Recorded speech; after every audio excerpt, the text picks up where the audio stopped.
Hello, good evening, and welcome to News at 10 here from the News Hub at Adisawe in Kanda, Accra. You can also hear us on 3FM 92.7. I am Stephen Mante Enti. We begin the bulletin with a look at the day's major news highlights.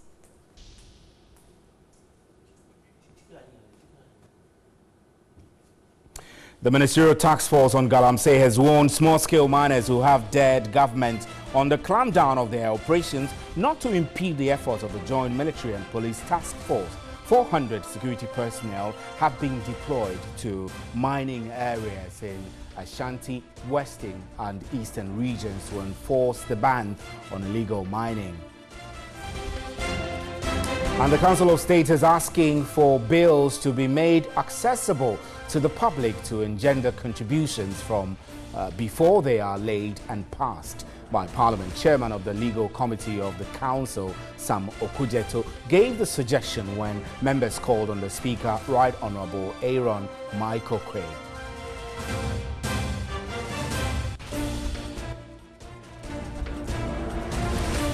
And police at the CID headquarters in Accra on Monday took possession of the mobile phone of former Energy Minister Kwabena Donko. The former Energy Minister was invited to a meeting with the authorities at the Criminal Investigations Department over the Ameri deal.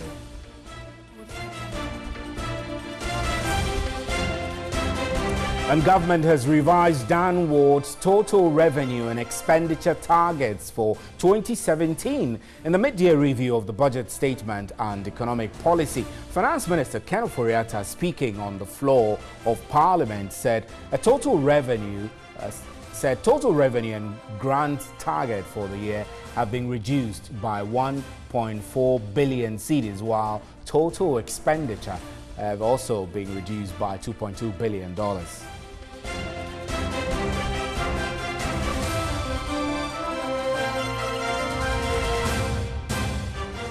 Those are our major news highlights. We're streaming live on our Facebook page and on 3news.com. You can also hear us on 3FM 92.7. Up next is The Big One.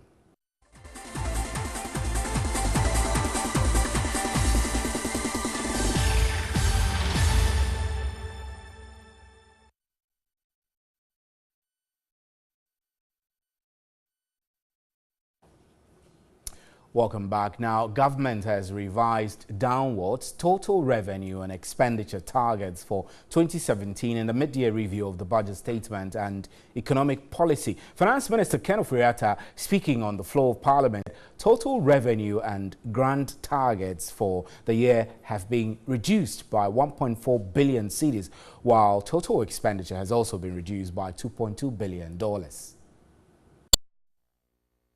Government has maintained the overall GDP growth rate for 2017 at 6.3%. End-of-year inflation rate has also been maintained at 11.2%. Overall fiscal deficit target has been revised downwards from 6.5% of GDP to 6.3% of GDP. Total revenue and grants have been revised downwards by 0.9% of GDP, from 44.5 billion cedis to 43.1 billion cedis. Total expenditure has also been revised downwards by 11.1% of GDP, from 58.1 billion cedis to 55.9 billion cedis. Developments from January up to June 2017 indicate that the President's policies and programs are yielding the expected results, and in some cases exceeding expectations. The GDP for the first quarter of 2017 grew by 6.6% against 4.4% for the same period in 2016. Inflation reduced to 12.1% at the end of June 2017 from 15.4% at end December 2016. The 91-day Treasury bill rates have reduced from 16.4% at end 2016 to 12.08% at end June 2017. Government says its focus for the first half year was to stabilize the economy and re-establish the principles of good economic governance. According to Finance Minister Ken Ofori-Atta, the foundation has been laid for the successful implementation of the flagship programs of government, including free senior high school education, expected to commence in the second half of the year. Progressively, confidence is being restored in the economy, and we are confident that this positive trend will be sustained in the months and years ahead. Achieving macroeconomic stability is not an end in itself. What it has done, however, is to provide the country, especially the private sector, with a platform to grow the economy, create jobs, and improve incomes for workers. Let's do some analysis now. Dr. John Gachi is a senior lecturer at the University of Cape Coast. He's joining us on telephone lines now. Good evening, Doc. We're grateful for your time. Now, government appears to be retrenching spending. Would you say that that path can be sustained, especially when some expenditure-based programs like the $1 million one constituency, free SHS, and others are yet to be implemented? Well, I think that cannot be sustainable because some of the expenditures have to do with improvement in quality of life of our people. Some of the expenditures have to do with clearance of arrears that Ghanaian people who are employed in the public sector have legitimately worked for over the years. They need this money in order to cater for their needs. Some of these arrears have to do with clearance of payment that have to be made to people who have legitimately delivered services to the country in huge sums of money. You cannot continue to postpone the payment to these people. It has effect on their credibility and their risk profile with their banks. It has effect on the non-performing loan position of the banks. So you have, some sort of cycle that you will need to actually break with time. So you cannot keep on postponing the payment of these arrears in the name of audit, which is keeping too long up to October. I believe that cannot be sustainable. But we need to also understand the government that if you are not meeting your revenue target, it is only proper to align your revenue that you are collecting with the expenditure that the revenue can accommodate. I believe that is what they are doing, but we cannot continue with this for long. I noted your exasperation when I asked the question. Does it suggest that you feel that this is a difficult line for the government to toe? I think so. But while doing this, I think the government ought to make it very clear to the people that we are in difficult times. The people need to bear with government for some time to take these measures. But to portray a picture that things are now better, things are now good, then you come up with a policy of non-payment of the arrears and then cutting down of expenditure, which includes clearance of these arrears, which includes school blocks that are supposed to be built for children across the country are halted, they cannot be continued, etc. People will not take kindly to these things. So I believe the approach should have been to indicate to the people that we are doing our best. We are seeing some improvement coming on board, but we still need some time to actually deal with some of the issues. So the people should bear with you for a little more time. So if you don't do that and you go ahead cutting down revenue projection and cutting down expenditure, it's as if you think that you can take people for granted for a long time, but I believe that should not be the case. Right. Doc, let's look at revenue mobilization. This is another critical area, and government doesn't appear to be doing so well in that area. Do you expect to see any significant change by the end of the year in revenue mobilization? For example, if government continues the focus on its fiscal consolidation and debt stabilization? Well, I think improvement in revenue generally would take some time. because the economy, the growth of the economy itself should be a contributor to the growth in revenue. Our economy has grown just about 2.2% above what happened the same period last year. And we have also been talking about the structure of the economy. Therefore, the growth is not integrated, the growth is not inclusive enough. So until we start achieving those things, before we see the growth economy responding to growth in revenue mobilization. But there is another key thing. While we are talking about revenue mobilization, we have not resolved the problems we have outlined in the past. We have outlined in the past that only few people are contributing to the revenue basket. We have not resolved that issue of enrolling more people into the revenue mobilization process. So until we do that, we cannot see revenue increasing drastically. Right. Now, if you take one of the major tax policy of the government, that is the 3% flat rate. Now, that 3% flat rate cannot bring in enough revenue if you do not step up your effort at registering traders who are not actually paying the taxes. Because by law, if the people are not registered for VAT, you cannot go to them and be collecting a VAT. So you need to find a way of registering more people to contribute to the tax kitty. So until we deal with these matters, revenue will not by itself increase. Right.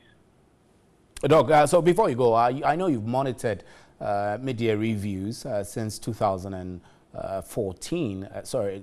Way back. Now, what I want to find out from you is what you feel were the high points of today's mid-year review presentation and the low points as well. Well, for me, the minister went to fulfill a constitutional mandate. He touched on the areas that ought to be touched on, except that some of the areas, the issues that he brought on board were not addressed in a manner that I thought should be addressed. But for me, let us take it that he has actually fulfilled his constitutional obligation. Right. Dr. Jongachi, we'll leave it here. We're grateful for your time. Thank you very much. Dr. Jongachi is a chartered economist and a senior lecturer at the University of Cape Coast. And I'm Stephen Ente. You're watching News at 10. We're also live on 3FM 92.7. We have more news for you.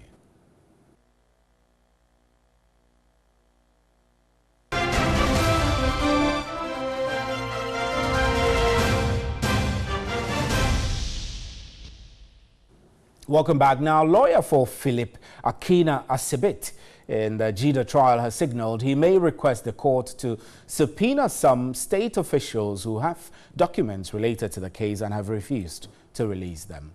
This was after the court demanded from him whether he was presenting more witnesses after Philip Akina Asibit, who is the second defendant. The managing consultant for Goodwill International Group, Philip Akina Asibit, in his evidence-in-chief, told the court in the agreement between his company and the NYEP, they were directed by the World Bank to travel to some 3 Latin American countries to understudy their youth employment programs. This was after they had selected Kenya and South Africa, but later rescinded the decision because it was realized Latin America had better youth employment flagship programs like the proposed youth employment program in Ghana. He told the court some government officials, including Elvis Afriye Ankra, the then Deputy Minister for Local Government, who was the leader of the team, one Gladys Garte and CEO of Focodvet, were part of the delegation. The state has accused Asibit of putting in false claims that he had secured the World Bank funding of $65 million for the creation of 1 million jobs for the youth, resulting in a government pattern with 4.1 million cedis. And the Accra High Court has quashed an order by the Interior Minister Ambrose Dere to deport an Indian businessman Ashok Kumar Sivaran, describing the action of the minister as a serious breach of natural justice. The court said the minister exceeded his jurisdiction by signing the deportation order and also falls into services error for not giving the applicant the opportunity to fair hearing. The case was brought against the Interior Minister Asiedu-Dartey and the Controller General of Immigration Kwame Sechi by an Indian national, Asiedu-Dartey, who is challenging his deportation from Ghana. Dartey accused the two officials for unlawfully deporting him based on unsubstantiated claims. The deportation of Ashok was approved on the basis that he obtained a fake marriage certificate so that he could stay in the country. In this application led by his counsel Gary Nemakumafo, he was arrested and deported on the same day on June 1 this year without any notice or given any opportunity of being heard on the allegation leveled against him. The order was also carried out without recourse to his business in Ghana, which employs 130 Ghanaians out of 160 employees. It again stated regard was not accorded to the case even pending in court, and also the order for evaluation process to be carried out. In the judgment, the court indicated the refusal to hear the accused side of the story when he was arrested goes against the rules of natural justice, adding the minister should have charged him and put him before a court of competent jurisdiction. The court also stated the minister exceeded his jurisdiction when he made judicial decision that the marriage certificate of Sivram was fraudulent. The court also questioned why the applicant will be the victim if the marriage certificate issued by the Kumasi Metropolitan Assembly was found to be fake. Counsel for the applicant Gary Nemakumafo expressed disappointment in the Interior Minister for the action he took. Under the old regime, that is the NDC era, when he read the application, they realized that the matter was no matter to even to proceed. So they ignored the entire proceedings. So what happened? That in less than a few days upon assumption of office, you hear the same thing reoccurring back. You cannot by yourself be an investigator, at the same time be a prosecutor, and at the same time be an adjudicator. The court reiterated the actions of state authorities are not exempted in judicial scrutiny, and any action to stop Sivram from entering the country will amount to contempt of court. The University Teachers Association of Ghana, UTAG, has threatened to lay down its tools if government fails to resolve the ongoing impasse at the University of Education. Winneba UTAG expressed regret at the slow pace at resolving the issue. The Governing Council of the University has failed to seek out of court settlement on the ongoing impasse. Lecturers on campus have also declined to engage in any serious academic work for distant students. Last week, leadership of UTAG urged government to be swift in resolving the concerns. UTAG has served notice of suspension of academic work. All universities in Ghana may decide to lay down their tools until this issue is resolved. I can assure you that we are in very difficult times for university education in Ghana. The national president expressed concern at the slow pace at resolving the issue. It's the duty of the chairman. But that chairman refused with the excuse that the minister in charge of tertiary education had instructed him not to do that, and it's a lie. And that meeting ended in chaos. The second meeting they had also ended in chaos. Disagreement. He has come there, I don't know, for whatever reason, to champion the desires of his masters. Meanwhile, UTAG has again called on government to pay its book and research allowance. If government is really committed to paying this money and paying it on time, then the correction of those errors should not take more than a day or two, because those who presented those documents are available to be contacted and asked and probably prevailed upon to effect the corrections and payment made. And the Council of State is asking bills to be made accessible to the public to engender contributions before they're laid and passed by Parliament. Chairman of the Legal Committee of the Council, Sam Okujeto, made the suggestion when members called on the Speaker, Right Honourable Aaron Michael Quay. The Council of State members, led by the Legal Committee Chairman, Sam Okujeto, called on the Speaker in his office in Accra to begin a dialogue on working at some anomalies in the Constitution. Legal luminary Sam Okujeto noted that in the past, subscribers had copies of bills that were to be laid before Parliament, but that has changed since the inception of the 1992 Constitution. He said members of the Council of State are required to advise the President on some bills which they do not have access to before being passed by Parliament. Assuming that Parliament passes a law and the President does not assent to it, by the constitutional process, that will be referred to the Council of State. Now, on what basis is the Council going to take decisions on that matter? Well, we don't know. He also stressed the need for bills to be made public to the citizens before they become laws. The bill must be made public before it is laid before the House. And when it is made public, then it means that the whole of the population of Ghana had access to the bill. In fact, the parliamentary process is a lobbying process. That's the time when people, some group, interested groups, would then lobby, either you, the Speaker, or any member of the House, and use the person as a spokesperson to air their views. We are told that when a bill we have passed is not being signed by the executive, then you come in. That is a contradiction of the lack of provision for your coming in ab initio so as to contribute. And if the public are expected to really contribute to bills,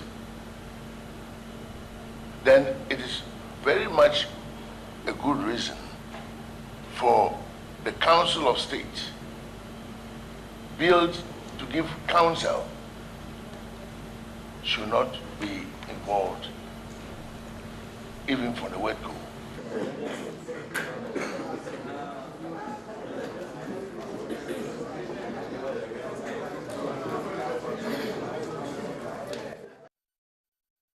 On police at the CID headquarters in Accra on Monday took possession of the mobile phone of former Energy Minister Kwabena Donkor. The former Energy Minister was invited to a meeting with the authorities at the Criminal Investigations Department over the Ameri deal. His lawyer, Kwame Atieku, says his client will cooperate with investigations. According to the lawyer for former Power Minister Kwame Atieku, the CID demanded his client's mobile phone. The former Power Minister Kwabena Donkor is under investigations over issues relating to the Ameri deal.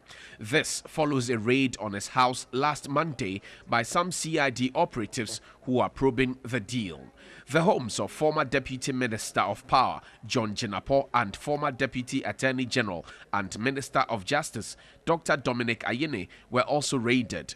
The minority has condemned the raid, describing it as contempt of Parliament. He also indicated the interrogation of his client is yet to begin since the police has not taken his statement. The phone that they said they were not able to take at the time that they went to ransack the house, he has submitted the phone to the police today. So for now, that is where we are. If we have gone further than what I'm telling you, we'll let you know. Former Deputy Ministers John Jinapor and Dominic Ayine are yet to take their turn at the police CID headquarters.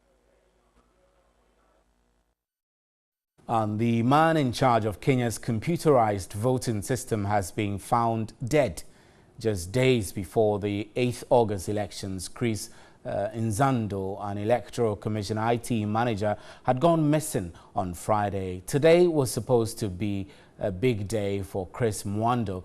It was to oversee the public testing of the voting system, which has been vaunted by the Independent Electoral and Boundaries Commission, IEBC, as key to eliminate vote rigging and to deliver credible elections. Tension is high as the presidential election is expected to be a close race between incumbent Uhuru Kenyatta and long-time opponent Raila Odinga.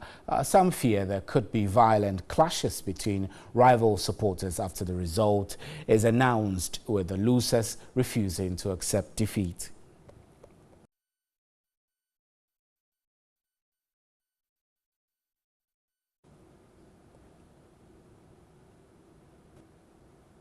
Right, so let me quickly run you through some election timelines in Kenya. In December of 2017, 207 polls was proclaimed. Mwai Kibaki was proclaimed winner by a narrow margin under controversial circumstances. Raila Odinga, who was the main opposition candidate, disputed the results, and violence erupted in sections of that country, especially in opposition strongholds in Nyanza, Rift Valley, and Coast provinces. Over 1,500 persons were killed and more than 500,000 were displaced, all between December of 2007 and February of 2008. A Kofi Annan-led political settlement set out some reforms to address the underlying causes of these tensions. And then when we move forward to 2008, Kibaki and Odinga signed a power-sharing agreement in accord with a 2008 law which established the office of the Prime Minister and then created a coalition government. The power-sharing, which was headed by the Prime Minister, was named in 2008, and a swearing-in took place in later that year. Another election was held on March 4th of 2013, which is the first that was held under the new constitution approved in a 2010 referendum. And the polls was also the first to be run by an independent electoral and boundaries commission. The presidential polls was a clear contest between Uhuru Kenyatta of the National Alliance and Raila Odinga of the Orange Democratic Party.